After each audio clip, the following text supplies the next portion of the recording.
हरे कृष्णा। ओम नमो भगवते वासुदेवाय नमः। साथियों, श्रावण माह के शुक्ल पक्ष में आने वाली एकादशी को पुत्रता एकादशी या पवित्रता एकादशी, प्रदायनी एकादशी जैसे विभिन्न नाम से जाना जाता है। पुत्रता एकादशी का व्रत वर्ष में 2 बार किया जाता है, एक पौष माह के शुक्ल पक्ष में और दूसरा श्रावण माह के शुक्ल पक्ष में। साथियों, वैसे तो एकादशी का कोई भी औरत धारण कर सकती है, किसी भी कामना से धारण कर सकते हैं। इसी प्रकार से पुत्रता एकादशी पुत्र रक्षा के लिए, पुत्र की कामना के लिए की जाती है। और जैसा कि इस एकादशी के नाम से ही पता चलता है, पुत्रता अर्थात पुत्र को देने वाली एकादशी। जिन भक्तों को पुत्र प्राप्ति की कामना है, उन्हें विशेष रूप से इस एकादशी का व्रत अवश्य करना चाहिए।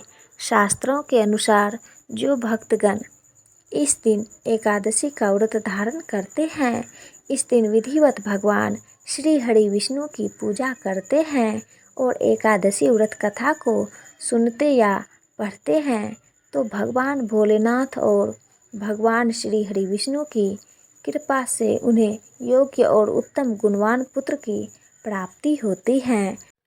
तो आज मैं सुना रही हूँ पुत्रता एकादशी व्रत की पौराणिक कथा। युधिष्ठिर कहने लगे कि हे भगवान, श्रावण शुक्ल एकादशी का क्या नाम है? व्रत करने की विधि तथा इसका महात्म्य कृपया करके कहिए। मधुसूदन कहने लगे कि इस एकादशी का नाम पुत्रता है। अब आप शांतिपूर्वक इसकी कथा सुनिए। इसके सुनने मात्र से ही वाजपेयी यज्ञ का फल मिलता है। द्वापर युग के आरंभ में माहिष्मती नाम की एक नगरी थी, जिसमें महिजीत नाम का राजा राज्य करता था। लेकिन पुत्रहीन होने के कारण राजा को राज्य सुखदायक नहीं लगता था। उसका मानना था कि जिसके संतान न हो, उसके लिए यह लोक और परलोक दोनों ही दुखदायक होते हैं। पुत्र सुख की प्राप्ति के लिए राजा अनेक उपाय किए, परंतु राजा को पुत्र की प्राप्ति नहीं हुई।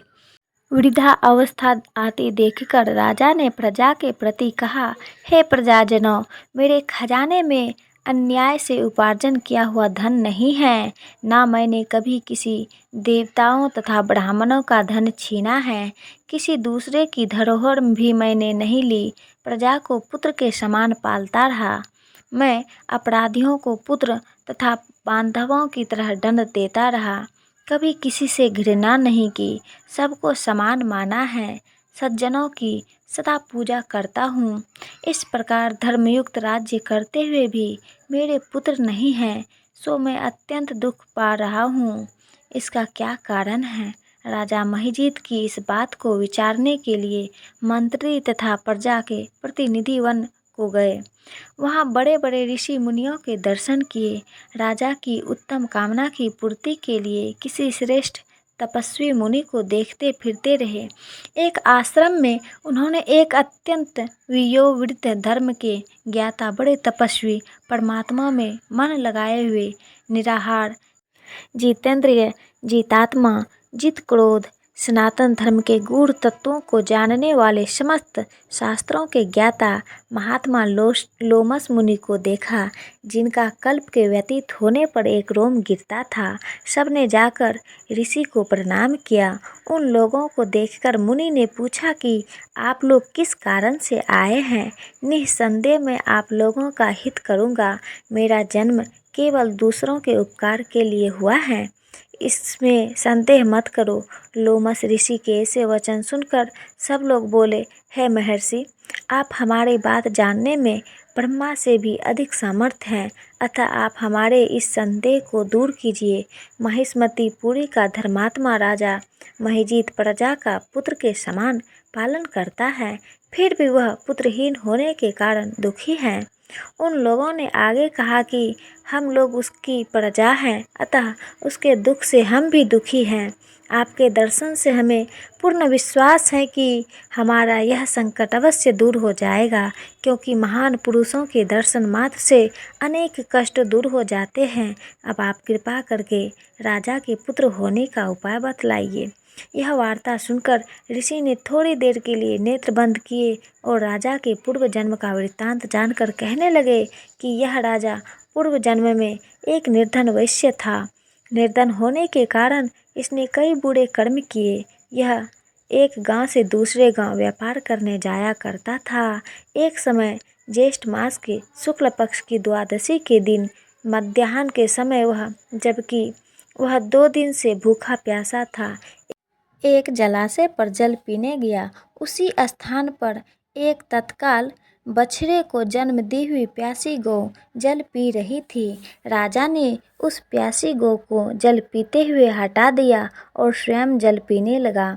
इसीलिए राजा को यह दुख सहना पड़ा। एकादशी के दिन भूखा रहने से वह राजा हुआ और प्यासी गौ को जल पीते हुए हटाने के कारण पुत्र वियोग का दुख सहना पड़ रहा है। ऐसा सुनकर सब लोग कहने लगे कि हे ऋषि, शास्त्रों में पापों का प्रायश्चित भी लिखा है, अतः जिस प्रकार राजा का यह पाप नष्ट हो गया, आप ऐसा उपाय बताइए। लोमस मुनि कहने लगे कि श्रावण शुक्ल पक्ष की एकादशी को, जिसे पुत्रता एकादशी भी कहते हैं, तुम सब लोग व्रत करो और रात्रि को जागरण करो, तो इससे राजा का यह पूर्व जन्म का पाप अवश्य नष्ट हो जाएगा। साथ ही राजा को पुत्र की अवश्य प्राप्ति होगी। लोमस ऋषि के ऐसे वचन सुनकर मंत्रियों सहित सारी प्रजा नगर को वापस लौट आई और जब श्रावण शुक्ल एकादशी आई तो ऋषि की आज्ञा अनुसार सबने पुत्रता एकादशी का व्रत और जागरण किया। इसके पश्चात द्वादशी के दिन इसके पुण्य का फल राजा को दिया गया। उस पुण्य के प्रभाव से रानी ने गर्भ धारण किया और प्रसव काल समाप्त होने पर उसके एक बड़ा तेजस्वी पुत्र उत्पन्न हुआ। इसके लिए वे, हे राजन, इस श्रावण शुक्ल एकादशी का नाम पुत्रता एकादशी पड़ा। अतः संतान सुख की इच्छा हासिल करने वाले इस व्रत को अवश्य करें। इसके महात्म्य को सुनने से मनुष्य सब पापों से मुक्त हो जाता है और इस लोक में संतान सुख भोग कर परलोक में स्वर्ग को प्राप्त होता है।